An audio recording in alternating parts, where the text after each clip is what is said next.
guys, Gom Coach here from TryThisPlay.com. Guys, I got 5 tips to bring you to help you win more games in Madden. And not just this Madden, guys. Head into Madden 21, Madden 22, even NFL 2K. These tips apply everywhere. So guys, to get started with tip number 1, guys, we're going with pick the right team, guys. There's so often your team that you use does not fit your scheme. Pretty much you gotta find the perfect team, guys. You should do this early, but sometimes it's hard because every team has its pros and cons. But for me, guys, I can't run my scheme with any team, guys. It has to be the right team, guys. So there's about 2 or 3 teams I rotate back and forth with, and you gotta know the strengths and weaknesses, guys, because certain teams you can run certain plays differently. Like I have to run my scheme differently with the Vikings than I do with the Chiefs. The Vikings have to be a little bit more patient on the offensive side of the ball because they don't have the speed the Chiefs have. So my deep ball plays, my one-play touchdowns, guys, I can't really get away with the Vikings because they don't have the speed that the Chiefs do. The Vikings do not have a Tyreek Hill. They have Diggs and Thielen, and I pretty much have to be more patient on the offensive side of the ball when I'm running my scheme with the Vikings.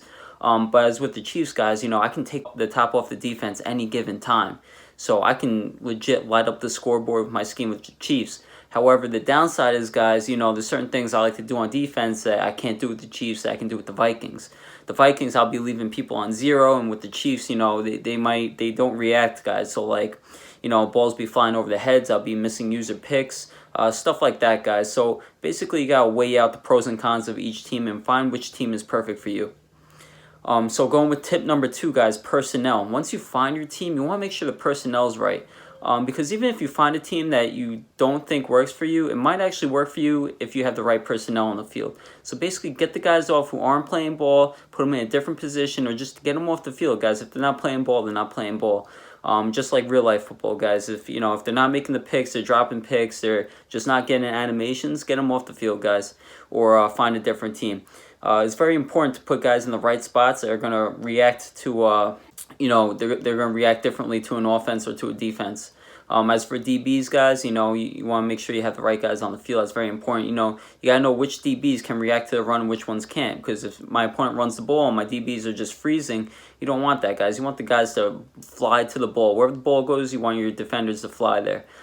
So that's more for the defensive side of the ball. And for offense as well, guys. You want to make sure you have the matchups you want. You want to make sure you have your fastest wide receiver on the slowest if possible. That's ideal. Or, if you catch him slipping throughout the game, maybe you can get some more speed at the tight end spot or your running back spot. Just have guys in the right places, and you'll set yourself up for more success playing Madden. Now, tip number 3, guys, play calling. Play calling is extremely important, guys.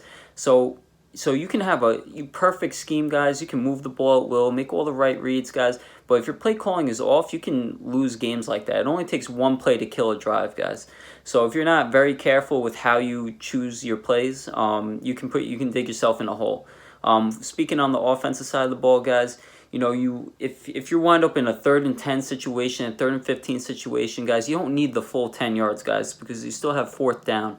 So you can pick up 5-6 yards instead of just going straight for the marker. Because if you don't complete that 1st down, guys, you're gonna be on a 4th and long, and that's a really tough position to be in any Madden. So I recommend just take your yards every chance you get. Play conservative, be patient. On the offensive side of the ball. Defensive side of the ball, too, you got to be careful, guys. You want bend, but don't break. You don't want to give up those one-play touchdowns early. Blitz when you're supposed to. You don't want to blitz too much if they're blocking like 7-8 guys every rip. You just gotta feel them out. That's how I like to play. I like to feel out my opponent before I start bringing heat. But everyone's different, guys. Just whatever you do, don't give up that big play. So moving on to tip number 4, guys.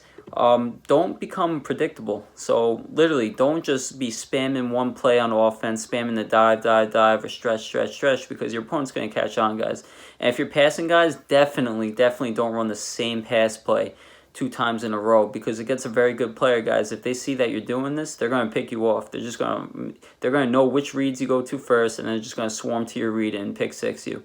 So, guys, definitely do that as far as the offensive side goes. Now, as far as the defensive side goes, it still works both ways, guys.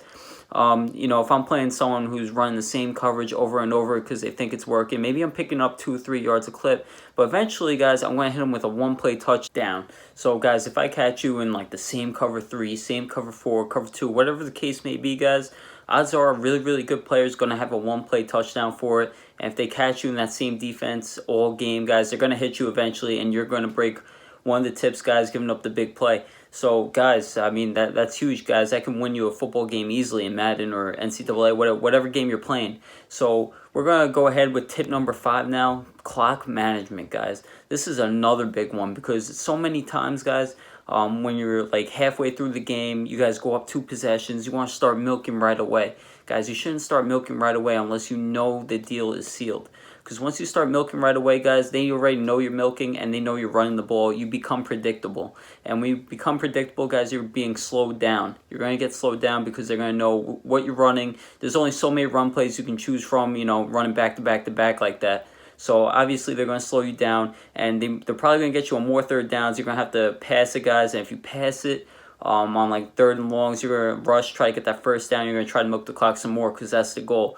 And guys, it's all a ripple effect, guys. It's all going to break all the rules eventually, and you're going to crumble. So basically, don't rush the game, guys. Seal the game first. Maybe 3 possessions you can start milking, but like 2 possessions is not nearly enough, guys. When it gets into like the third quarter or even the fourth quarter, sometimes, guys, they can still get a stop, have time to score again. So just be very, very careful with your clock management. It can definitely win or lose you games. So, guys, follow all these tips and you'll become instantly a better Madden player. Just really try to focus on it. Don't forget to subscribe to the channel, leave a like, comment. Don't forget to visit TryThisPlay.com for more premium tips, ebooks, and coaching. Thanks again for watching.